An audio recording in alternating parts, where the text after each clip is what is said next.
So, a couple of weeks ago, Courtney released a video where she talked about how being sexually disciplined is incredibly attractive to women. Now, let me first start off by saying, I don't think that's true. Typically, from what I see from young women, they seem to not be hilariously fond of men who practice legitimate sexual discipline. But I also think that the main crux of my video is countering how Courtney wishes to encourage young men to be sexually disciplined. Let us start off with the first observation I've made here. The first observation being that Courtney cannot even address the topic from an empathetic point of view. What do I mean? Well, listen to her. So obviously, let's just address the elephant in the room. I cannot give you a man's point of view on why sexual discipline is important, again, from a man's point of view, because I haven't experienced it. But I can give you why it's attractive and important from a woman's point of view, and why, practicing sexual discipline and things that go along with that are so attractive to women. So, from Courtney's own words, she cannot approach this topic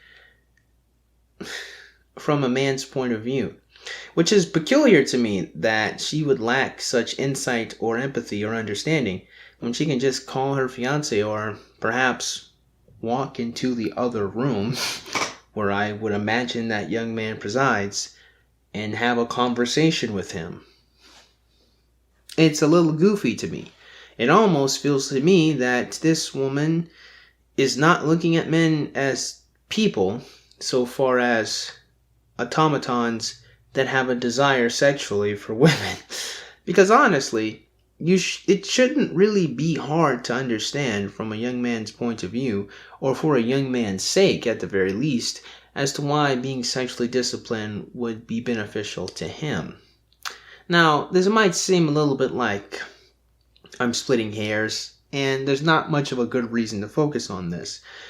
I think quite the opposite. I think it's important to highlight that even the ladies that are trying to help young men still aren't bridging the gap between us as people and us as an idea.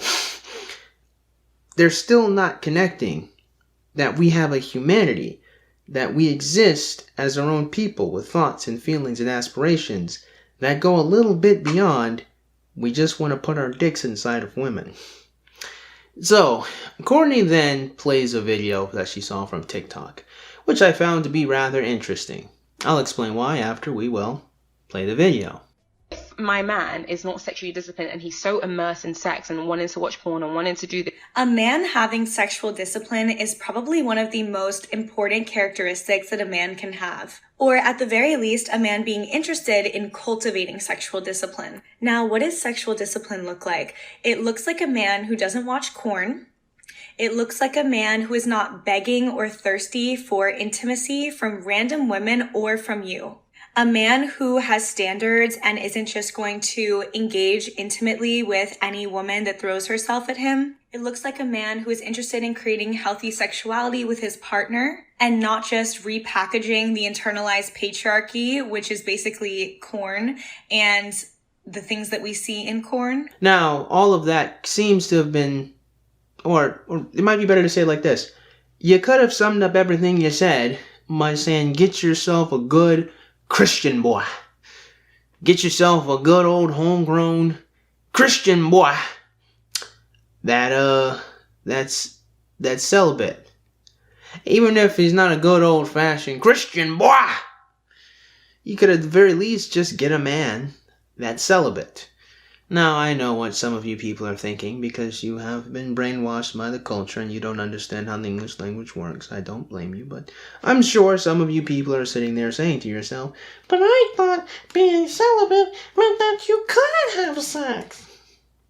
No, my dear friend, see, that's people misusing a term so much so, dear straw viewer, that the word begins to fold in on itself and means the opposite of what it means. Kind of like the way the word literally means figuratively, literally. Or does it? So essentially, The word celibate, or to be celibate, that's more like a verb, or the word celibacy as the noun or concept, means to purposefully withstand from having sexual intercourse. It is a purposeful action. You're doing it on purpose.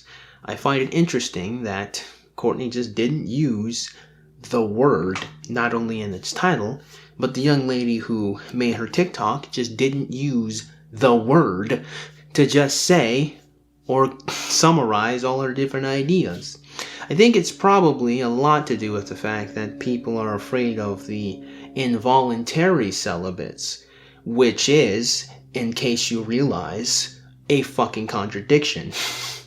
Now, I always have to preface the stupidity of that word whenever we discuss this topic, and my reluctant acceptance of utilizing that word because of situations like this, or because of, videos like this. Again, the reason why I think it's important to kind of talk about this stuff is not only to show just how lost we've come with just being able to communicate with each other effectively, but now we have to be real roundabout about coming to conclusions that our ancestors came up to thousands of years ago. It's interesting how it takes a pretty lady on TikTok in the 21st century to all of a sudden find out the brand new revolutionary idea that you should probably be with young men that take sex seriously.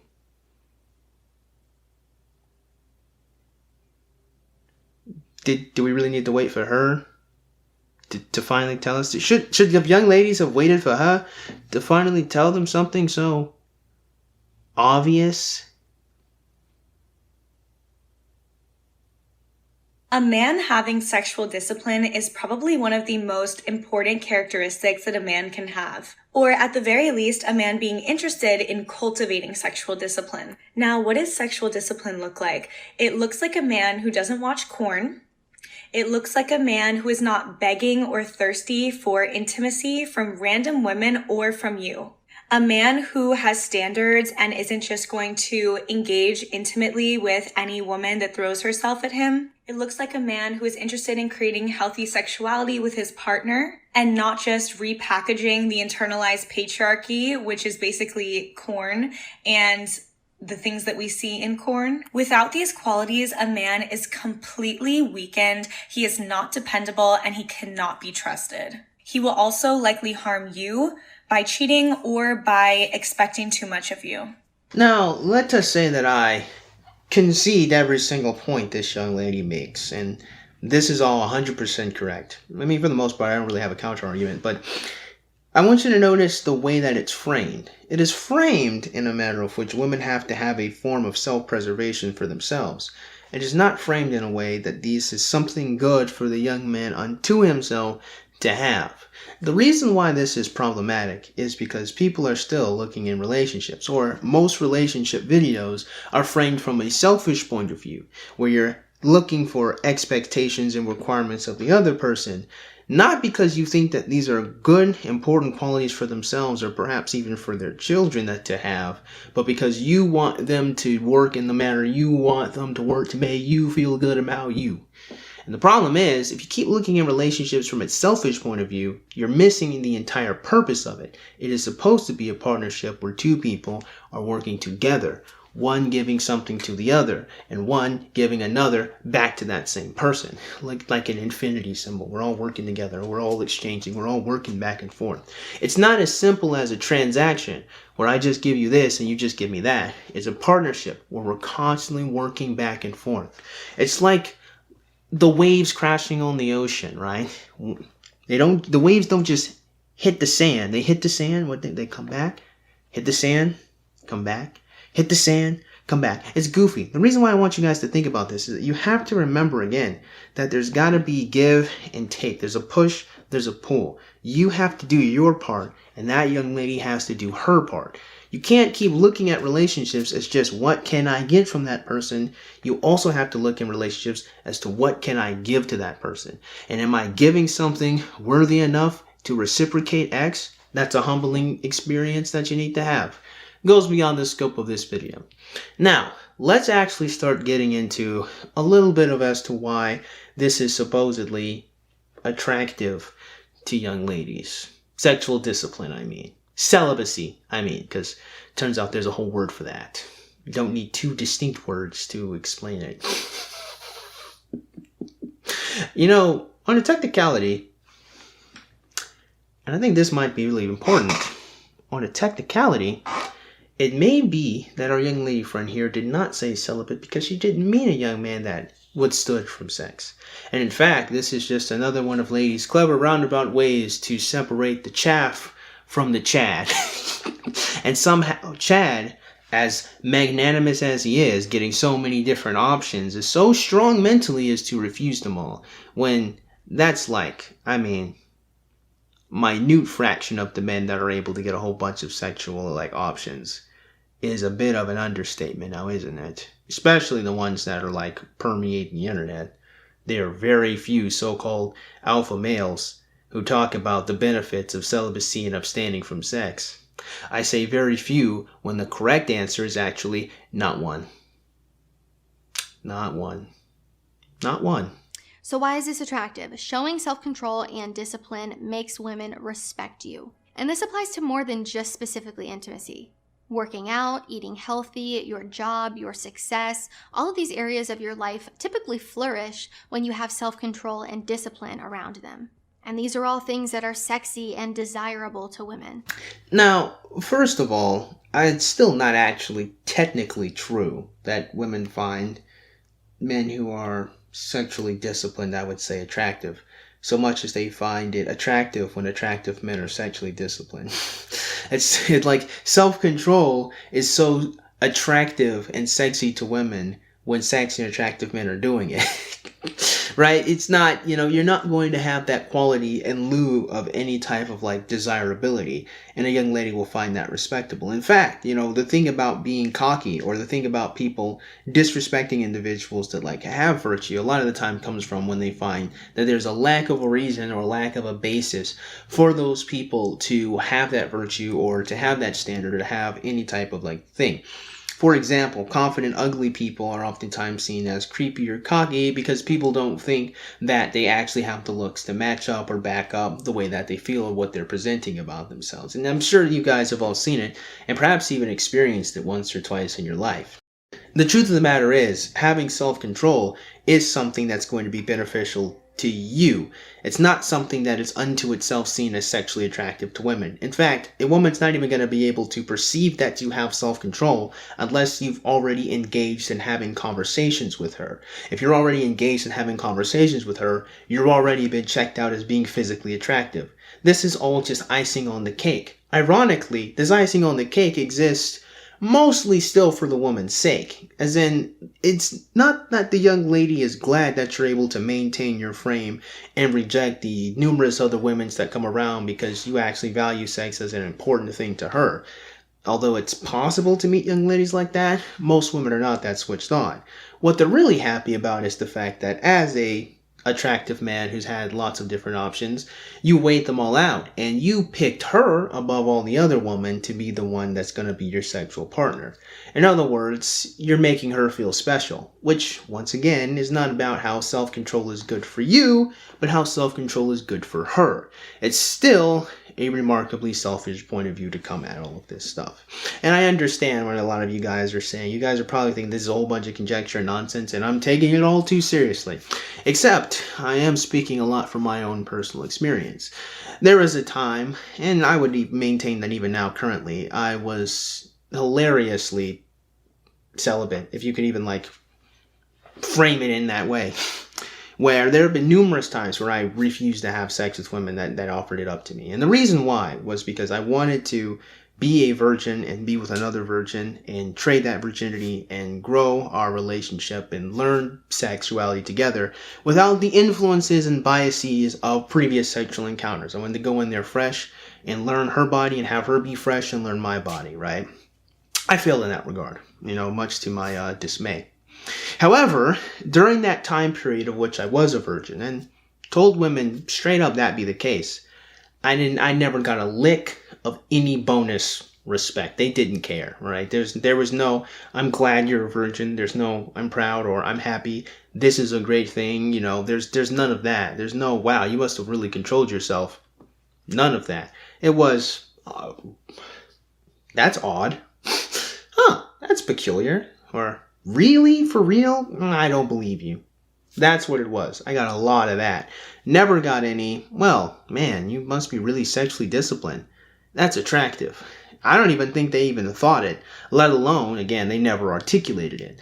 To me, I kind of learned and I kind of recognized that a lot of women really don't give a flip what your sexual history is, as long as you're able to pleasure them, which is still hilariously selfish in many different regards. But mostly what I've noticed is young women take or leave as long as you're kind of like whatever they want, and if you're good at having sex. Because that, ironically, you know, for as much as young ladies like to pretend they're not sexually charged, they're probably equal, if not more so, sexually charged than young men. I know it sounds goofy, but I'm, you know, in my experience at least, you know, talking to them. The point that I'm making is that what Courtney's doing is drawing a carrot on the stick to encourage young men to have the virtue of self-control. But she's not using the metric of how it will be good for you, but she's setting up an expectation that is just hilariously false. Women don't care one way or the other how many sexual partners you've had. They don't care one way or the other if you're really sexually disciplined or not. I mean, this is all a bunch of lip service. What they care about is that you only want to be with them. To that extent, they just want to feel special. That's one of the biggest and strongest ways. I mean, it might be one of the only ways for young women that don't care about actually having a functional family in order to court them. It's important to start talking about this stuff once again, even though it might sound like I'm just splitting hairs to just find a disagreement, because doing something with the expectation that it's going to be attractive or it's going to be good can only breed resentment when you find out that that's not how it works. It doesn't work that way. You're not going to be exhibiting self-control and celibacy and become more attractive to women. That's not even the flipping point of being celibate and having that self-control from start to finish. Anyway, it's not attractive, but it is necessary for your own self-preservation to make sure you don't give in to having sex with women that are probably not going to be good sexual partners. Not just beholding because they won't sexually be able to pleasure you. I mean, who really knows, right? That's pretty subjective. But also because you can, one, venereal diseases, I'm sure you learned about in class, in high school and whatnot. Unwanted pregnancy, you can bond your life to a woman that's a terrible person. And then three, you can oftentimes find that it's not actually going to make you feel better about yourself after it's done, especially if your motivation in doing the activity was to feel good about yourself. So the rest of Courtney's video is actually her talking about different, if I could summarize it in a very cherishable way. She ends her video talking about how lonely young men are, lonely enough to go into porn, and how the consumption of porn is a no good, very bad thing. Square. Not much to really cover there. The important things that I wanted to cover, that I want you guys to walk away from this video with, is not, well, I do think that she's technically wrong. I think a lot of young women attribute positive qualities to men they find attractive, or what men they imagine to be attractive. And then they reverse engineer and say, it's those qualities I like and not him being handsome. I think a lot of women lack self-awareness there. And I think a lot of women aren't honest with themselves. Because if you take these great qualities and you slap it onto a person that's meh, they're not sexy. They're not. That person isn't what that woman imagines to be an attractive man to be. For this reason or that reason. That's not the case. And the thing is, you know, you shouldn't be led by your passions to do what's right. Women's vaginas should not be the metric, or there should not be the motivation to do what's right by you, by yourself. You have to value yourself enough to do right for yourself. This sounds goofy. That's narcissistic. No, it's not. In conclusion, you have to do what's right because it's the right thing to do. The reason why is pretty simple. It's to create and develop a habit that is good and virtuous and helpful, so that when the time comes and you have to behave in that manner, it's easy. If you're doing what's right prior to when the time comes where you have to extol this virtue, You can get the job done. You can do what's required of you with no hassle, or little to no hassle. I mean, doing what's right can be hilariously boring sometimes. Doing what's right can be slow. Doing what's right can be painful. Having honor and having integrity, especially in a world and a time period where you see nastiness and greed and nonsense and people acting, I'm going to be honest with you, downright evil sometimes is successful, a really quick path, is very tempting. And I know it sounds real anime, and it sounds real fantasy, and it sounds real like a whole bunch of movie nonsense to say this stuff, but you have to maintain your frame in doing the right thing, because that's how you're going to have good, strong, fulfilling relationships. In regard to having sexual control and sexual discipline, here's the thing. Again, I don't like the way Courtney frames this in some way that is going to become attractive to women, because the entire crux of a lot of Courtney's advice is you're just going to be attractive to women. That's not what's important here. It shouldn't have even been a huge contributing factor to like what even motivated her to make this video. What's important is that this is a good quality for you as a young man to have for your own sake. That you need to value you as an important element and an important part in the family that you want to construct or in a relationship you're going to have. A lot of you young men honestly aren't at that step yet, and I might be jumping ahead of here to say this, but I do think that you still need to hear this and get to a point where you start valuing yourself, that you do good by yourself, that you are practicing this stuff, not because women are going to think that it's hot. They're not. But because you're going to avoid having bad relationships with women that don't like you, that don't care about you, and only want to use you for your stuff. So you avoid impregnating a woman that's going to raise hell and going to try to take more money from you, or who's going to take your child and make sure you can't see them, who's going to use it to hurt you and manipulate you. So you can avoid that stuff, to not be ruled by your desire for sexuality. So you don't give in to women that are honestly probably not going to be good for you in a healthy state. Withholding the obvious sexual diseases and the unwanted pregnancies I was referring to, there's the reality that is a lot of people use sex and sexuality to mask their low self-esteem, to mask the pain that they're feeling. You have to be controlled in yourself to not give in to that temptation, to make sure you don't become addicted to this and start doing those mistakes, or you don't become addicted to this and just end up hurting yourself more and more mentally. Even if physically you're perfectly safe, mentally, you're hurting yourself a lot. And a lot of people don't recognize that promiscuity, most of the time, I'm going to be 100% honest with you guys, is a form of self-mutilation. People don't see it that way because it's a whole bunch of pleasure seeking, but that pleasure seeking comes from a hollowness in your heart. The point is, you have to recognize this stuff. And this might be a little advanced, but someone's got to tell it to you guys, and you have to start thinking about this stuff and finding ways to apply it. So in conclusion, I'm not saying that Courtney is entirely wrong in her video. In fact, she does extol one of the best things about maintaining self-control, and that is delayed gratification. I'm not going to go so far as to say that there's nothing of value to be gained from watching a Courtney Ryan video, or even this one in particular. I mean, to be fair, she does make a point about delayed gratification and how it can be helpful in your life in other regards. But again, it is very important to remember that you have to do what's right because it's the right thing to do. You can't do everything motivated by a desire to have a woman someday. You have to recognize the woman for what she is, a person. She's a person in your life to help you do something else. She's not the end goal. The relationship that you have when you work together as a unit is the end goal. And why do you need that woman? To have a family and protect your children. You have to start looking at this as not how do I just get to the woman, but how do I maintain the end of the role, the goal beyond that woman. Again, this might be a little bit advanced, but I think some of you guys might need that advanced thinking stuff in your noggin. So that being said, I actually hope you guys got something out of today's video. I doubt it. But if you did, go ahead and click the like button. Shoot, you want to click that subscribe button. Comment in the comment box below. And as always, you guys have yourselves a great day. I'll see you cool cats soon. Adios.